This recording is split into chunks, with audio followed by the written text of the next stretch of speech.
That's better. Anyway, the frightful elements were coming less from Erma and more so from whatever oddities were out there. If the story with the evil dummy was more of a direct conflict, this one is more of an adventure. So we open up with a predicament in the cafeteria with a rat stealing a sandwich. And well, I can't say I was surprised with that.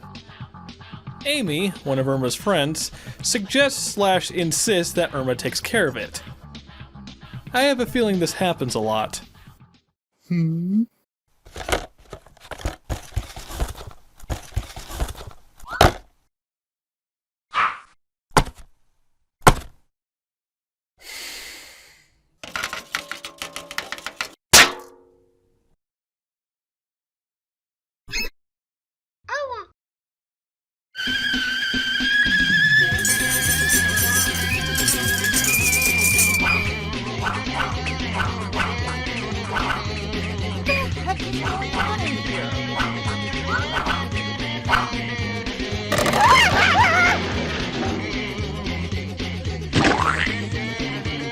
Yeah! Get him, Erma! For my sandwich!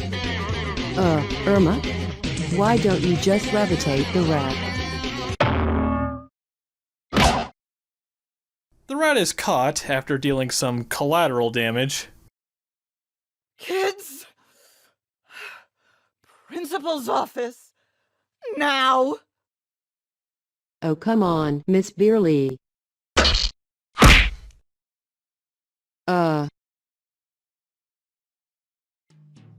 Now at the principal's office, I feel it's appropriate to give some background on these three characters. Starting off alphabetically with Amy, she's a plucky tomboy who often acts as the straight man, engages in various activities, and that's about it. Yeah, she just kinda plays the role of the average Jane. Not much else to say. Next is Terry, and I'm sure readers will recognize him.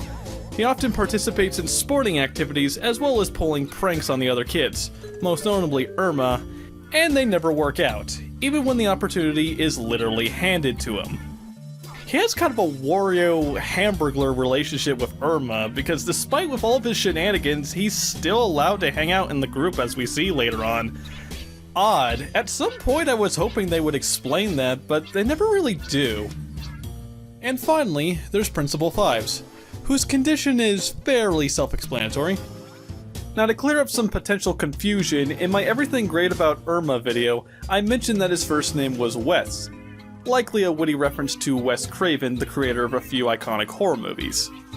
However, there's no mention of Wes being his first name, and later on the creator, in his Patreon-only livestream, confirmed that Fives has no official first name.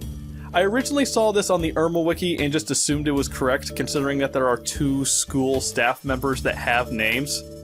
But no, Fives' first name is currently unknown, and this Wes character is probably just another staff member. While explaining the repercussions, he begins calling his hamster, and, well, oh. They're eventually escorted to detention by Sydney, the hall monitor, who has a very strict way of running things. Honestly, she's a few notches away from a Sergeant Hartman complex. In detention, they meet up with Connor, a timid braces kid who is one of Erma's closest friends, and, well, let's just say they have their eyes on each other. They start hearing some noise coming from the wall, and Erma decides to investigate.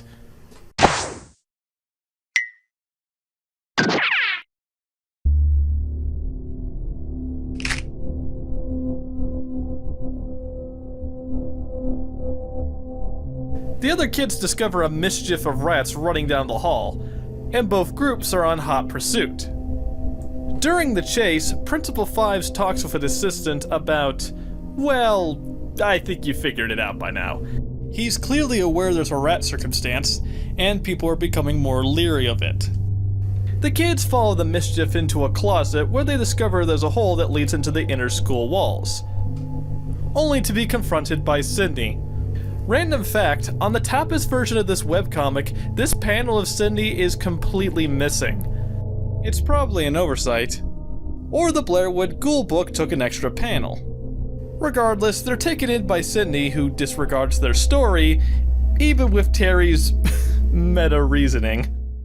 After a long chase, Erma eventually loses the beast, and decides to call it quits heading back to detention. However, she overhears Sydney mumbling, questioning, and then acquiescently agreed to continue hiding. After eavesdropping on Sydney, Erma returns, or more rather, sneaks up on the group, and comes to the conclusion that something is clearly going on, so they concoct a plan.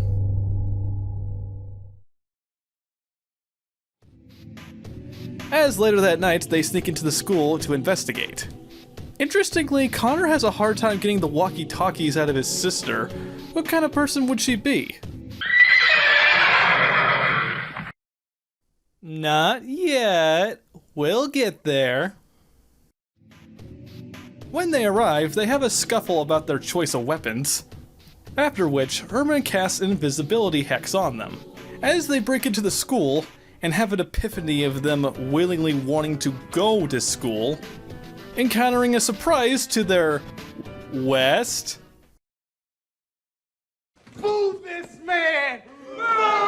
Thank you. I'll be here all night. So Principal Fives and Sydney are behind this.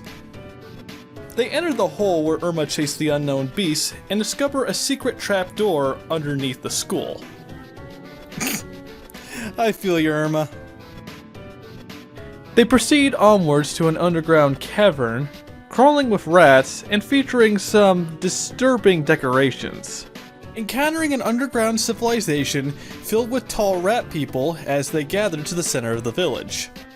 Fives and Sydney approach the village leader, along with the rest of the colony, discussing their situation of being found by the above ground. Many have grown anxious over this, while others have suggested the idea of declaring war and conquering the above ground. Not helped since it is revealed that Sydney has been leaking all the little rats into the school, due to all of the continuous stress of hiding has been eating at her, as she gives out that she is the leader's daughter. What a twist! While the rats are discussing their options, the invisibility spell on the quartet wears off, while Fives, in an almost malicious manner, gives away their position. The rats try to take out the group as the kids do very little to fight back, but of course the rat men are no match for Erma. Sydney interjects by commanding a tidal wave of rats, but all it does is just aggravate Erma even more. But in the nick of time, I guess he realized his mistake, Fives manages to get Erma to calm down. The principal admits that he knew the kids were following them the whole time, as he wanted to display Erma as an example that human societies have become more accepting. Kind of a lucky guess that she was there to begin with, but alright, I'll bite. Of course, this explanation isn't good enough, and all of a sudden chaos just brings in more contention. As they continue to discuss more rat politics, Erma and Sydney make up, and appropriately ask what the heck is going on. Just to give you the 411 on this group, the colony of rats have been living underground fairly peacefully until one day when the town was being constructed, they built the house over their underground civilization, as the noise began disturbing their peace. Sydney gives the lore of the rat people, as well as how they were discovered by a group of intrepid humans that agreed to keep their civilization a secret. It was rather serendipitous, as that's when Sydney's parents met. And as for Sydney's mother, currently remains lamented.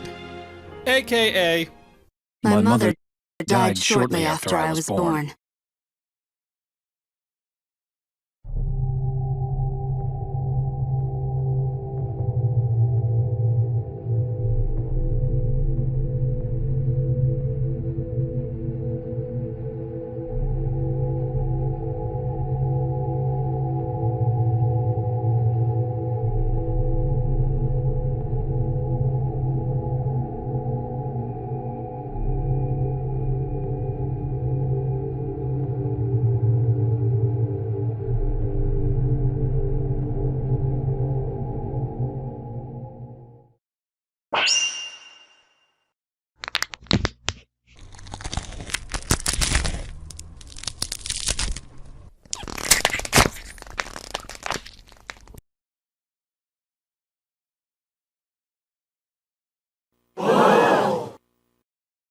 What a twist!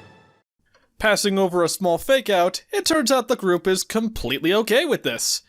Not sure why they wouldn't be considering everything that's happened, but again, let's just go with it. And now moving past the adversity, there are now signs of a brighter future. Cut to some time later on, and the rat kids have been fully integrated into the school. It's safe to assume that the rest of the rat people have been invited into society as well. Though oddly, Fives does not want them speaking words that the whole situation happened. But no time for that.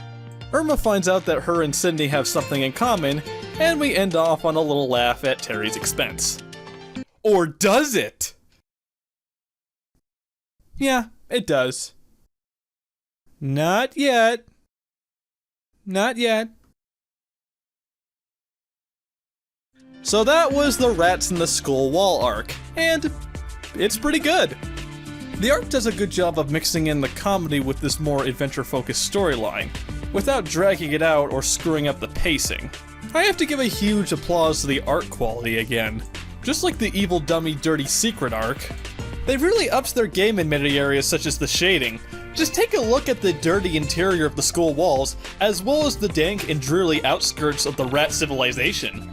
You really can't undermine how intense some of these shots are. Seriously, bravo!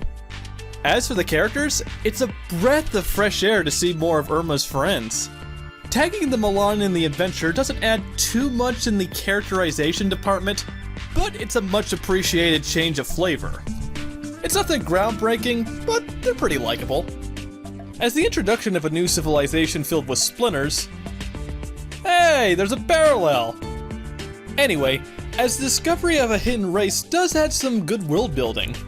I was originally a little disappointed we didn't get to know more about them, but honestly I think this sets up for some more potential stories in the future.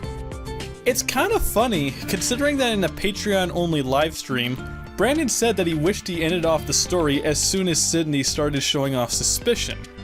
But honestly, considering how it ends with potential shadiness from Fives, as well as the aforementioned backstory of the rat people, we still kinda got that, albeit more in the background.